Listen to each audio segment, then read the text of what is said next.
Part B. Find an expression for inverse function x.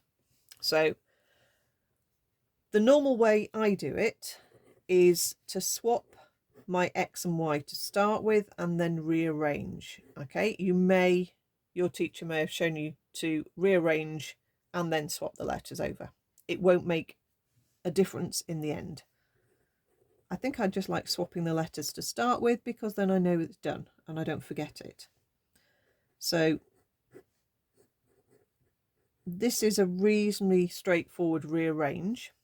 Okay, so I've swapped my letters. I'm going to bring that, let's make a bit more room here. I'm going to bring that bracket up. I don't need to multiply it out. That's not going to help. There's only one y that I'm trying to isolate. Okay, it's not going to help by multiplying it out. I'm going to get a y squared and a middle term y. So it's definitely timesing it out is not the right move. What I can do is keep the squared bracket and move the x underneath.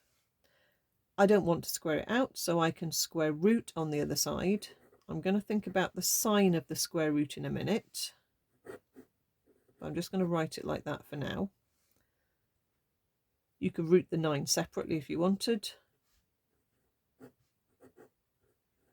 Okay.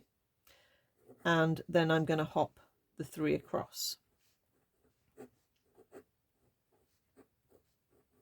All I need to do is decide whether or not I am thinking about a positive or a negative root. Okay. But the whole of this domain and range was using positive numbers. Okay. If I chose a negative here, then I don't think that's going to make sense. Okay. I'm going to end up with negative numbers happening. Okay. So it's definitely deliberately choosing the positive root. That's something that you do have to be careful of. Okay. Our set of numbers that the inverse function needs to generate is the original domain. Okay. So the inverse function would take 0 to infinity and try and get back to 3 to infinity. Okay.